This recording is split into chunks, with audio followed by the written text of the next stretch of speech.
Hello. Does AI scare you? AI scares the crap out of me in Isan, Thailand.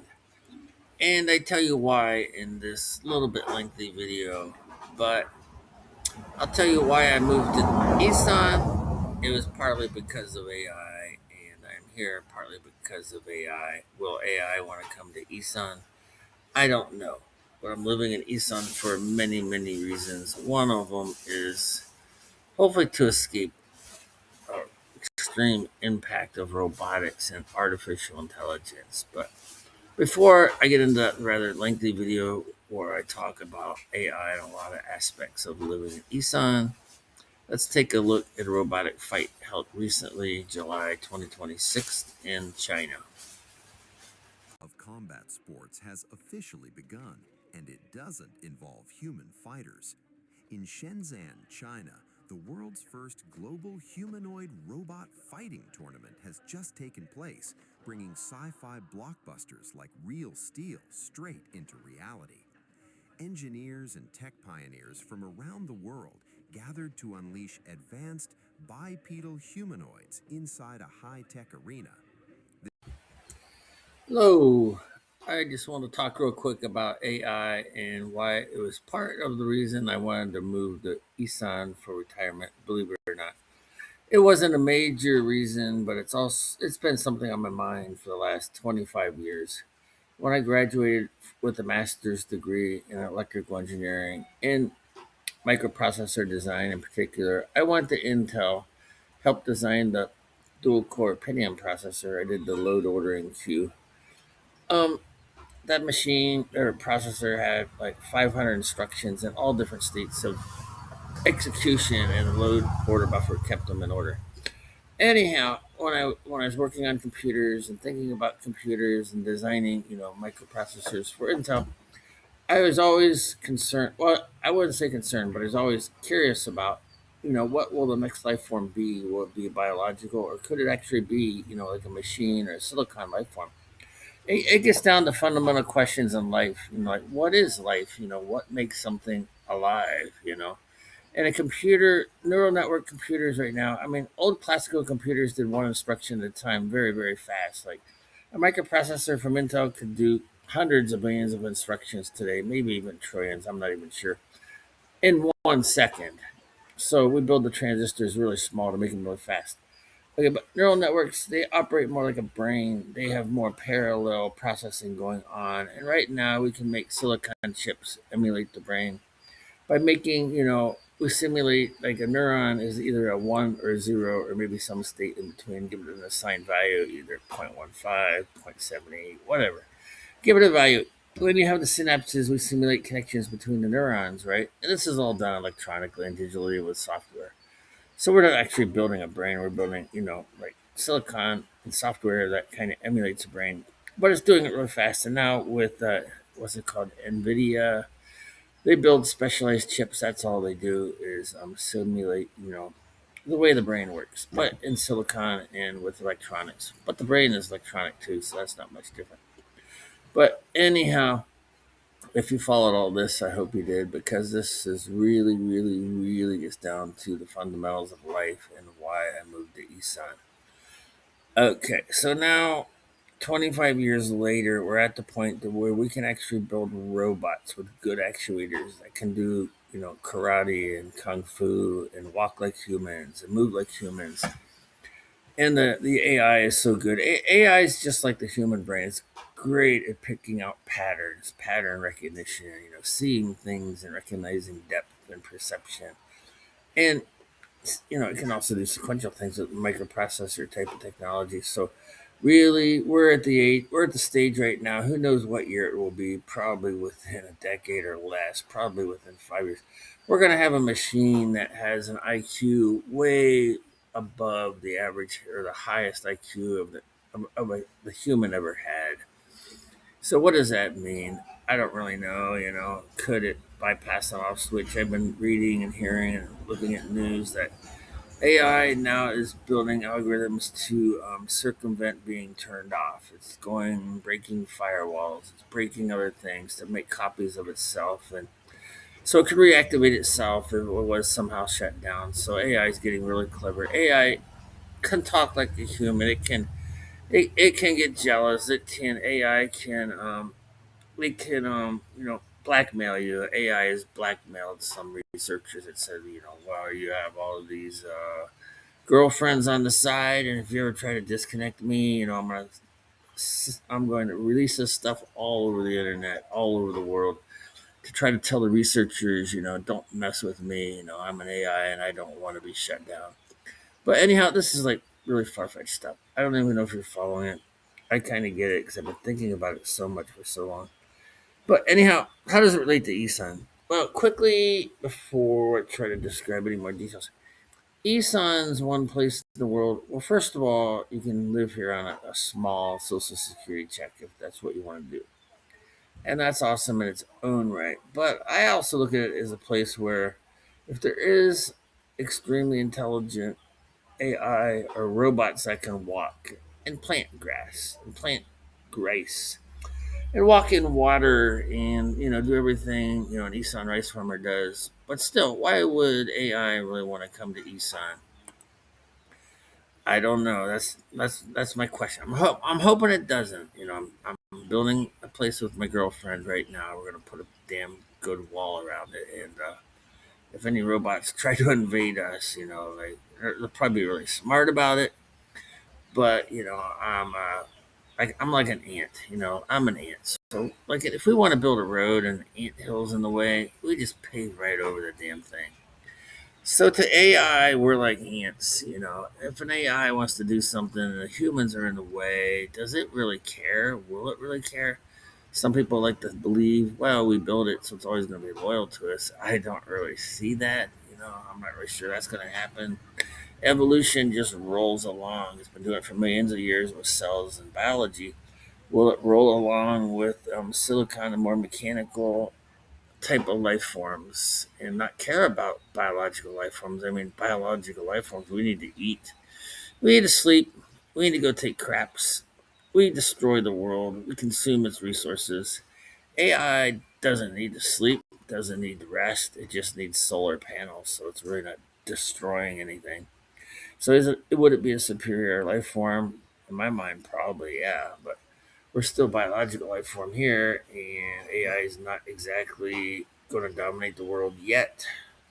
But could it? That's my question. If it did, what's the last place it would come to? Probably the desert in Africa, or maybe they want electricity there, so maybe it likes it. I don't know.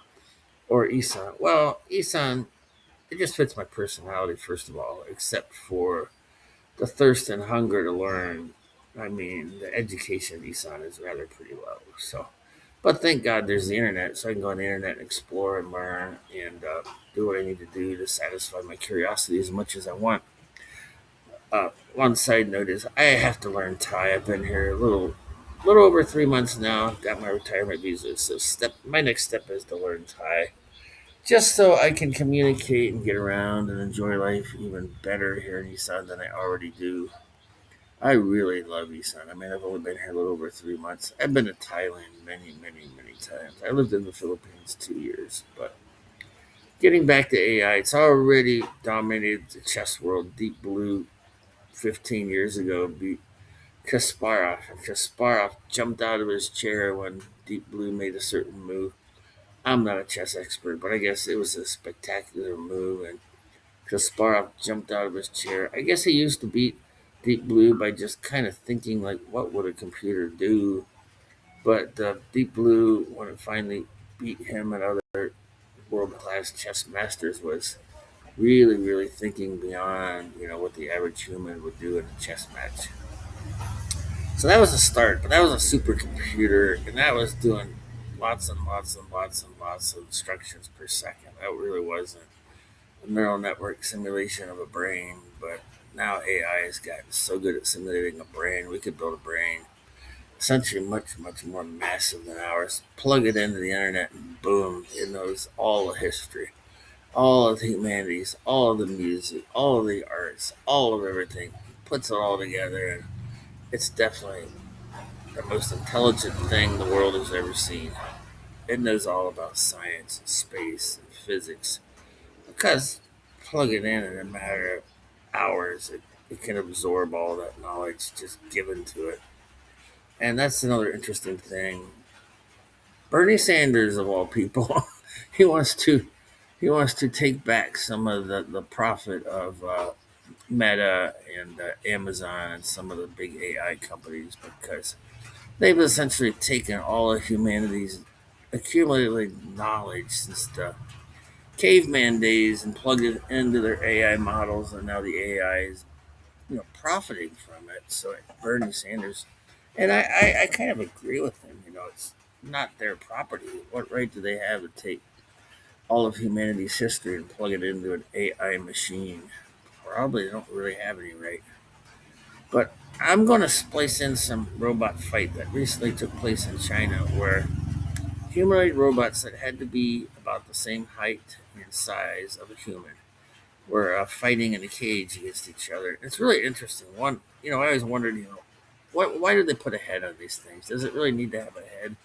Yeah, to maybe make it look friendly, like a human, more compatible with humans. Maybe it's going to work in old folks' home, like where my mother is unfortunately maybe going to need to be spend some time, or there's lots of people in old folks' homes that need assisting.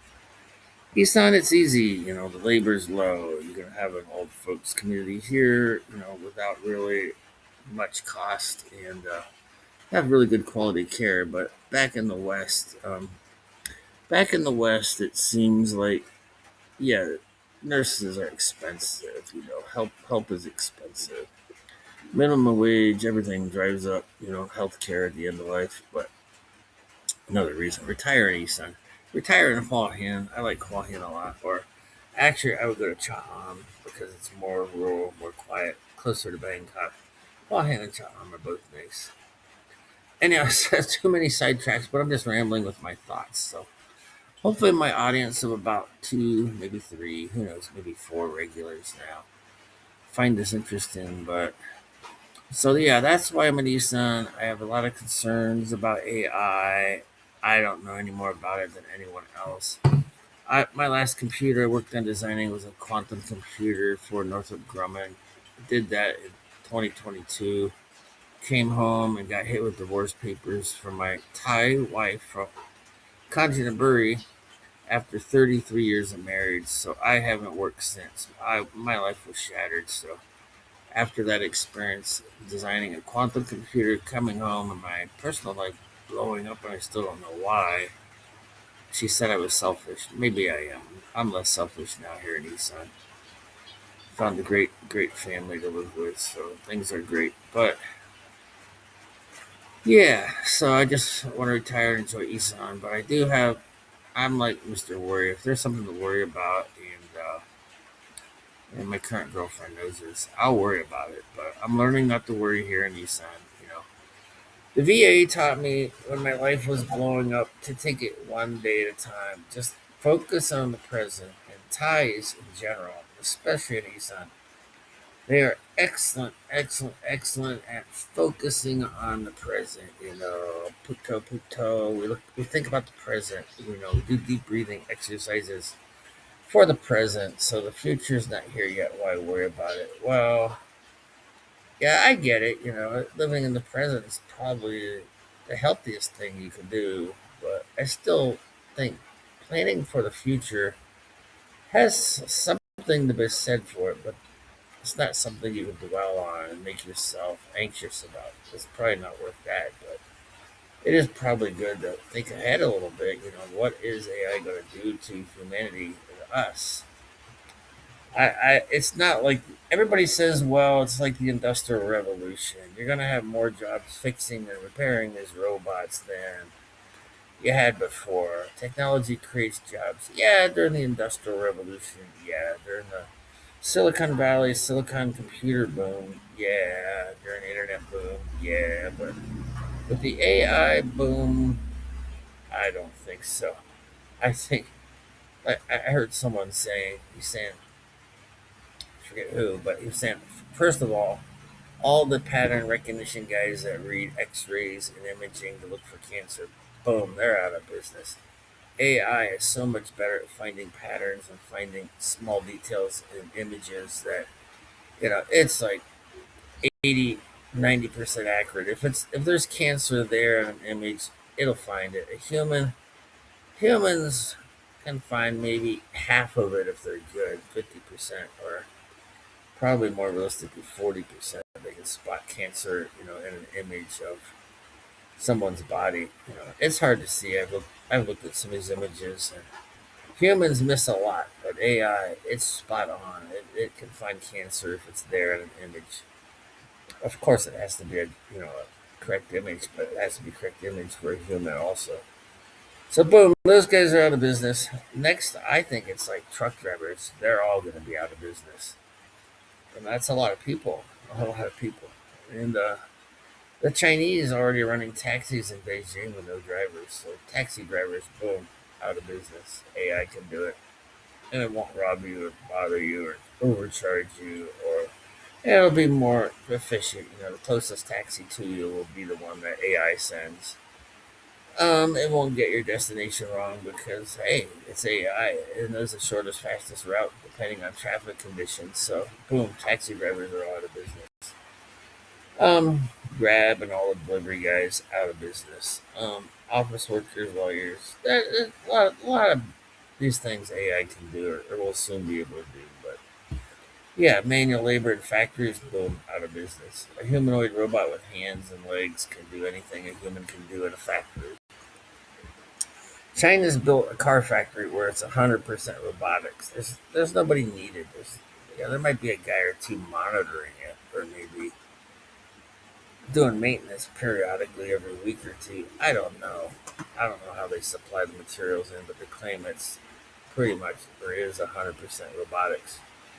So there's that. So yeah, I'm a little worried, but I'm not gonna dwell on it. I've been wanting to make this video for like a year or more. But this robotics I saw, I'm gonna put it a little bit earlier in this video. I'm gonna splice it in. But yeah, it's scary. It scares me. But again, I'm an Isan. My been lie. One step at a time is koi ben, koi bai. Spice it by. Be happy. Jai ren. Have a good heart. It's all that. I'm gonna enjoy Isan as much and as long as I can. I love the food. The only thing I don't really like are kind of well, a couple of little things, but I mean the people are wonderful. They're warm and friendly. Are they, educated in high school degrees? No, hard, not too many. Do they have college degrees? Very few. Um, but the warmth and the friendliness and the enjoyment of life and the laughter and the happiness and being able to go to any store just a few houses away to buy ice or go to the Ronca, the little grocery store. It's not 7-Eleven, but it's similar, and they got everything you need. And if you need to go to a bigger city, it's like half hour away.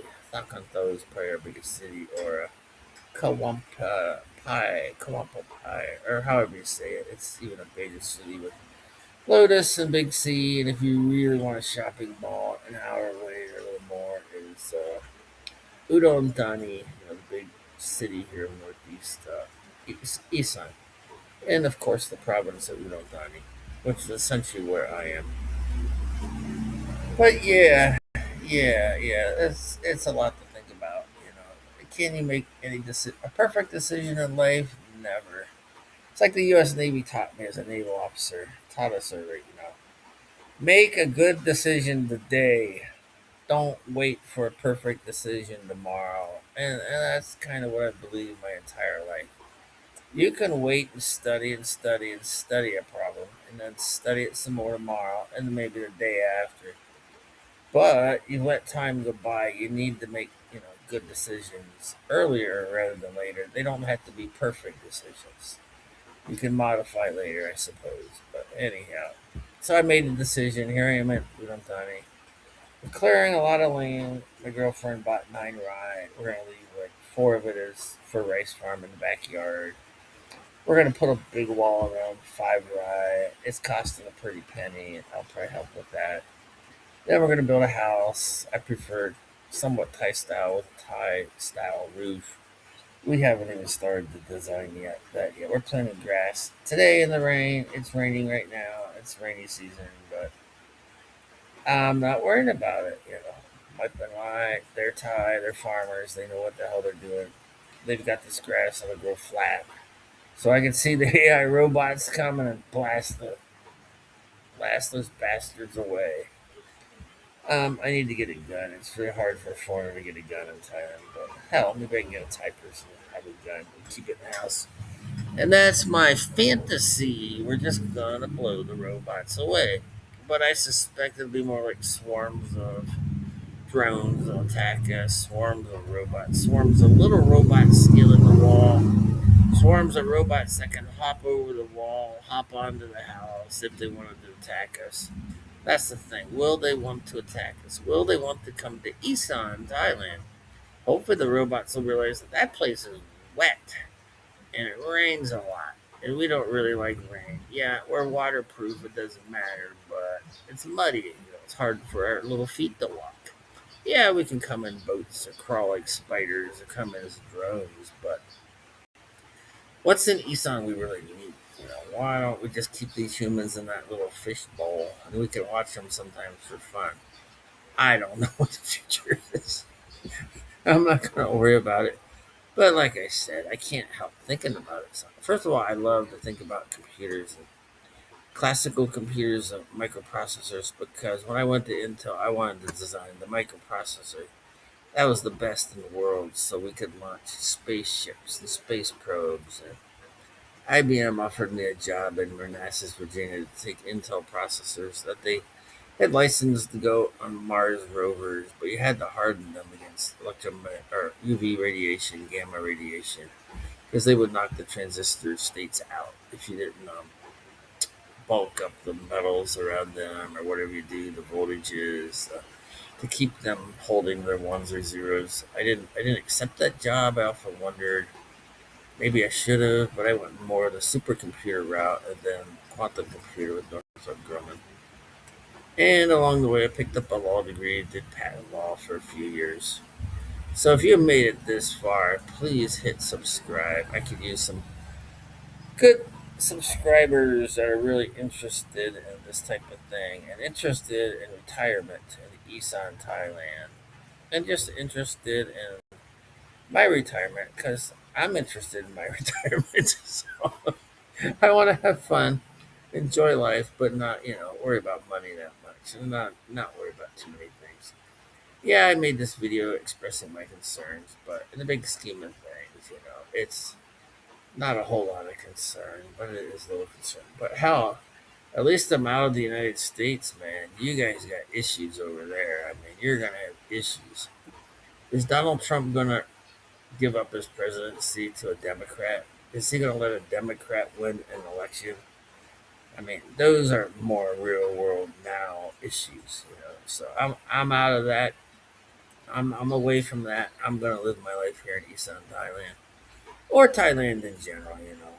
Bangkok's a possibility. I like the big city life and the low cost of living. I like Hua Hin Chong. I like Chiang Mai, Chiang Rai. I like it all. But I think I'll just build a home base here, and we'll do traveling about half the time around Thailand and Southeast Asia. So there you go. There's a lot in this video. I think I am going to stop about right here. I am sure I forgot a lot of things I want to say. So again, I said please like, and if you want, subscribe. It's up to you. But it'll give me encouragement to make more videos if anybody finds this stuff interesting. But I want to tie it all together to retirement in Thailand or retirement in Isan because the YouTube algorithm seems to be getting really, really good at figuring out what your niche is. So if I just classify this as politics, it's classified as science or AI, it will not get submitted out to other viewers.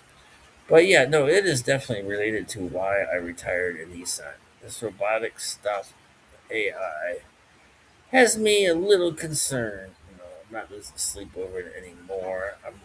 That's one thing about Easton. I have learned how to relax and sleep and eat better. I'm beginning to exercise better when it's not raining. But the rainy season, I understand, is it is peak between right now August and September, and then October the rice gets harvested, and then the second crop gets plotted. And I see El Nino might affect Thailand later in the year and dry it out a little drier than normal, but we'll see. I mean, it's so wet now. I don't understand how you couldn't grow another crop here because even if it rains a little, I would think that would still be plenty enough for most farmers. I'm looking at the rain right now. I want to make a weather report, but the rain today, August 4th, should stop around noon and be dry the rest of the day here in southern Udon Thani, somewhat near Callison border, or Gallison border, I guess is the way you say it. But it's all Isan. It's all good. I really like the historic nature of the buildings and the housing structures built here. I love the rice fields. That's why I use this background because I like it a lot. This is actually the backyard of my girlfriend's lot, and we're developing more about half, more than half of it into a house lot. That should be pretty spectacular.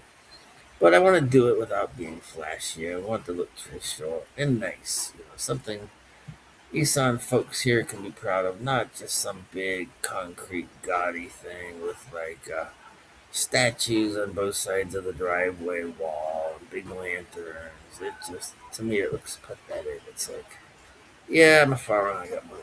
I want to be a Farang, but I want to be more like, Jim Thompson style house.